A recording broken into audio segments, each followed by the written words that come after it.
Now it's time to take and clean all this stuff out. I've got all my valves out of them.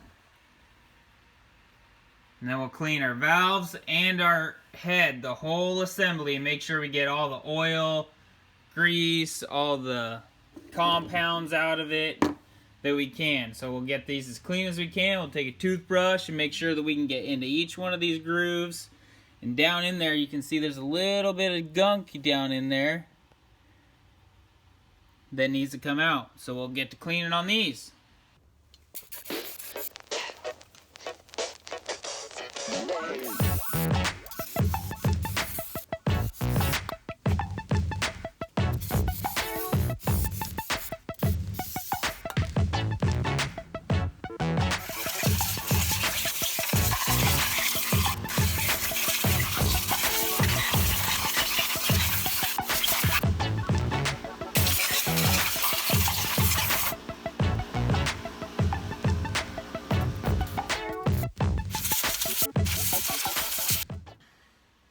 Now that everything's nice and clean, we'll throw on a quick little oil just so things don't rub, and make sure that it goes back in the same spot it came out of.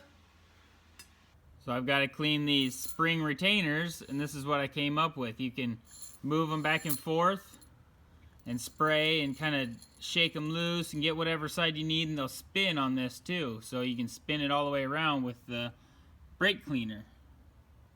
Getting ready to put these valves in, and I'm putting these valve seals in, and I'll go through the process of putting them in. I've got one left, so what I'll do is I'll put a little bit of oil on this, put it onto a straight pick, hold it up near the top, put the pick in to the retainer hole, and then let go of it, push down with my finger to get it on there tight. And then this is a 1/2 inch long socket with a 3/8 focus, 3/8 socket on the end. And then you just push down on it and wiggle it around to make sure it's on there nice and tight. And then that's it. You just make sure it's all set down there. You can kind of see the edge and the bottom to see if it's seated on top of that valve all the way.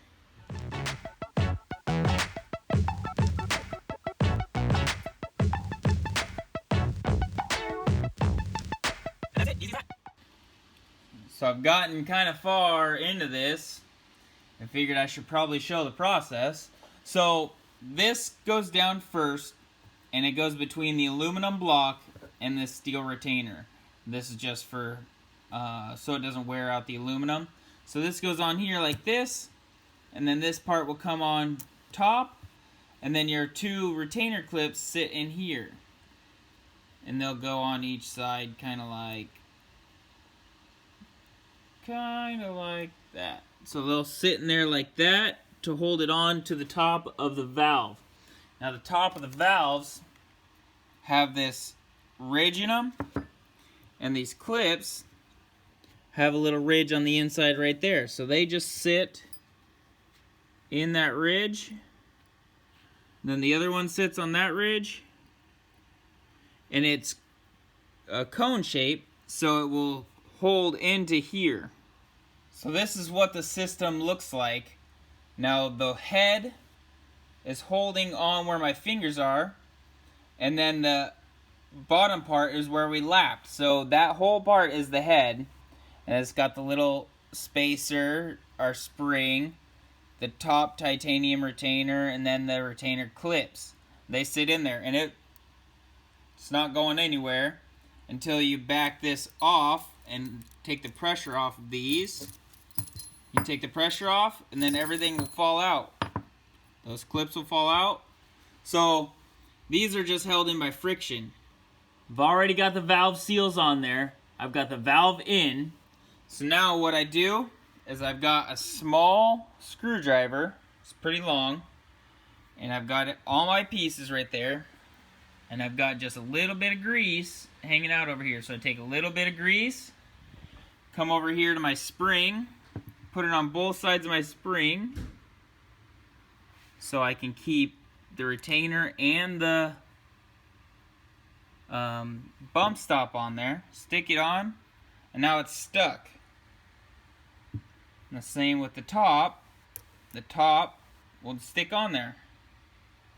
So now this whole assembly is stuck together. So now that this thing's got grease on it, the whole piece is together. We'll put it in here. Make sure that it's seated on the bottom. We'll grab our tool to tighten it down. Put it on this side. Make sure that we have a good spacing for the middle. And then tighten it down. Go through. Tighten the backside crank down where we can see the rib of the valve.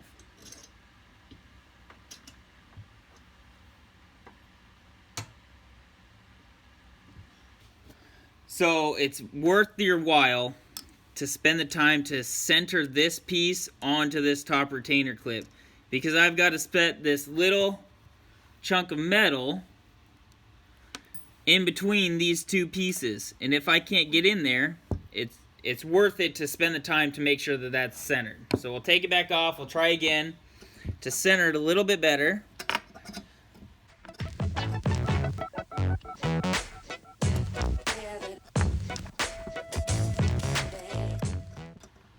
You want to try not to over compress the springs as much as you can. Then you just grab a little glob of grease, put it on the inside of the retainers, and then stick it on the outside, and then it's like a magnet. Magnets work great for taking them out. For putting them in, it's hard to get them to A, stick to the valve, and B, come off of the magnet. So you just take it in here, put it in the groove, and it sticks into the groove. I'll grab the next one, and they're conical, so they've got an actual way that they're supposed to go. You can see it's tapered each way.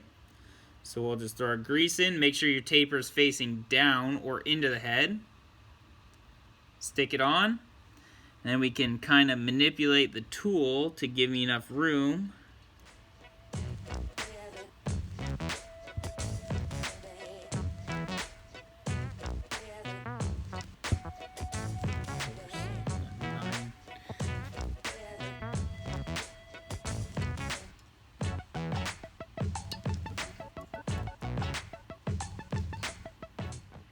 Just like that. So now both of them are in. You want to center it and slowly release the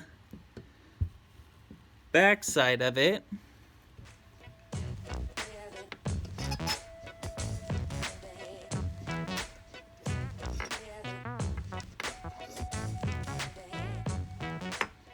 So that one's coming off, so we'll just push it back up in there.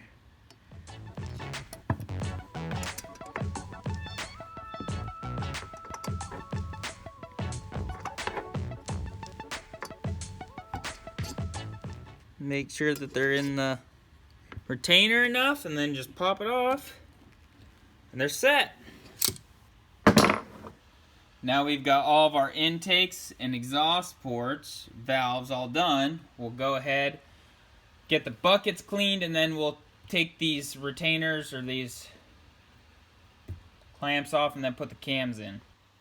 So I went and got this head finally put together pretty well, and checking my clearances, and it looks like I have a little bit of work to do for clearancing, which is not a huge deal. Thankfully, I have to get smaller, or I have not enough gap, which means I need to file down rather than add, because adding means I need to order new buckets and get the buckets sent here. So I can take and file down the buckets and make them sit better. But here it is. Got the head installed. Got the cams installed. You can see the buckets are sitting down in there. The cams spin nice and freely, which is good. These are all torqued down. There's no silicone because I need to just check clearances. But it looks like this one and this one are within spec. And here's the specs for the intakes and exhaust valves. And then here is the torque, how you torque them down. Here's the torque pattern. So those are what gets you to this stage. Now, checking your tolerances, you want to make sure that you check underneath here. I was checking with the lobes straight up and down. That's your, effectively that's your lowest spot, is when your lobe is completely up. It should be the same for 3/4 of the lobe, but just in case, switch it to the up position and check clearances there. This one looks good, this one looks good. I'm a little bit too tight on these two and all 4 of these. So I got a little bit of work to do, but it's a lot better knowing that I have to take off than order, at least on this one. I still have a lot of work to do on that other head, so we'll get to working on that. Well, that's going to do it for me today. I got a lot of work done. I still have a lot of work to do, but we did make a lot of headway on a lot of this project, so super excited about that. Anyways, that's going to do it for me today, guys. Take it easy. I'll catch you on the next video. Peace.